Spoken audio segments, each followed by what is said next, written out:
Hi everyone, Kate here, and today I'm going to be showing you how to make a 1917 style liquid eyeliner.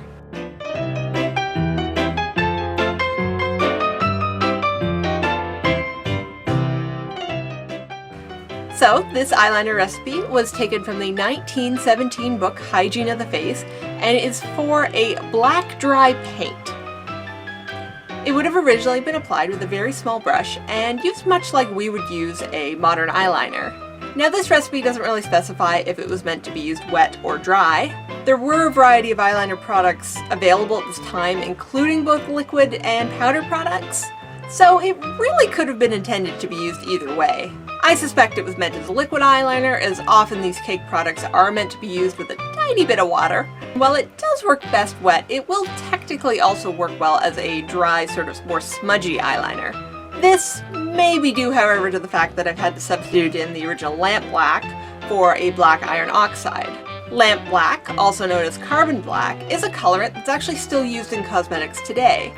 But despite my best efforts, I was unable to find a cosmetic grade carbon black anywhere, and I've had to use a black iron oxide instead.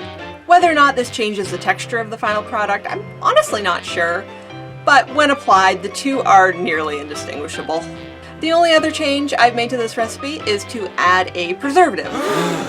I know, I don't normally add preservatives to my products. There's a good reason for this one. While I try to avoid using preservatives whenever possible in my products, this is a water-based product used around the eyes. The risk of contamination is just too great. Nobody wants to get a serious eye infection from their homemade eye makeup. For my preservative, I'm using Optiphen Plus. It's one of the less chemically preservatives on the market. It's both paraben-free and formaldehyde-free, and you really only need a drop or two to be able to preserve this makeup recipe. It doesn't have any sort of strong smell, and as somebody with multiple chemical sensitivities, I didn't personally find it had any effect on me. It didn't bother me whatsoever. If you choose to omit the preservative and get a serious eye infection, do not say I didn't warn you. Now with that safety message over, time for the recipe. To make this product, you will need a cosmetic grade black iron oxide, pure rose water, gum arabic, also sometimes called acacia gum, and a preservative of your choice. With a scale that measures to at least 0.01 grams, measure out 0.06 grams of your gum arabic and 2 grams of your black iron oxide.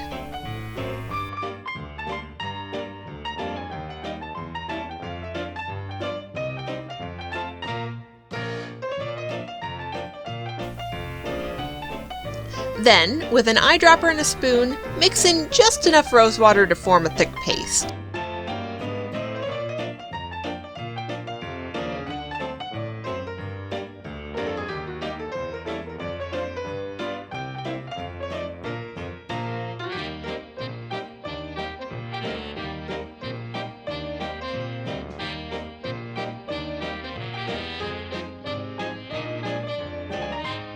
Add in 0.02 grams of your preservative, or whatever the recommended usage rate is if you're using a different brand than I am.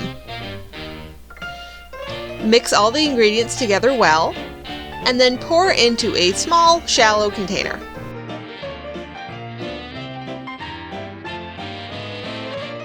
Let the eyeliner dry completely with the lid off for about a couple days. Then it's ready to use.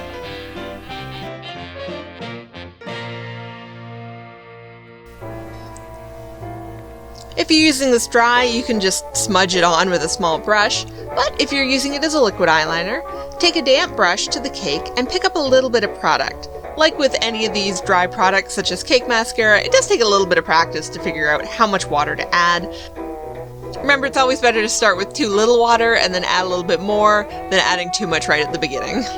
Once you have the right consistency, just carefully draw along the lash line as you would with any modern liquid eyeliner. If you're going for a historically accurate look, this line should be very thin and nearly undetectable. Of course, for an early silent film star look, you can make it a little bit thicker, or even use it to create a fun 1960s winged eyeliner look for something a little wilder.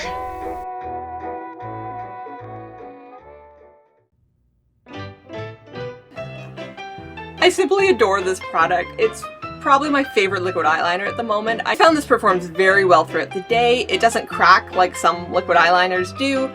It's not waterproof and it's not technically smudge proof, but I haven't had any problem with it migrating around my eyes. I've worn it for several test days and it's performed surprisingly well.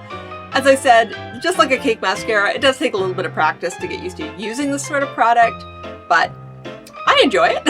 And I hope if you choose to make this product, you will enjoy it as well. Thank you for watching. As always, let me know down in the comments what other historical beauty products you'd like to see me try and replicate. Please don't forget to comment, like, subscribe if you want to, and I will see you guys next time. Bye!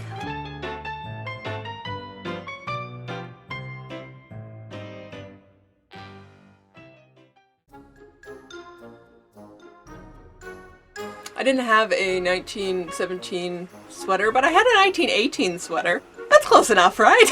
It looks like it's a faux bomb, but I got like all this hair in the back. This does not look as good on camera, I think, as it does in person.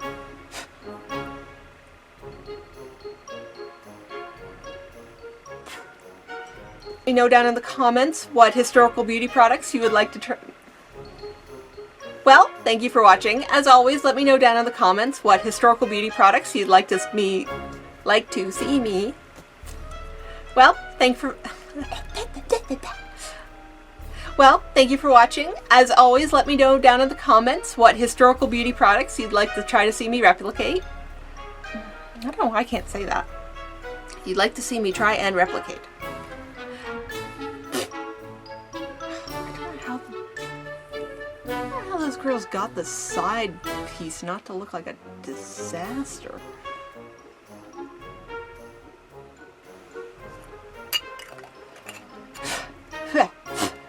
Oh man, I keep getting hair in my face. Apologies if I'm... Okay. Whoop.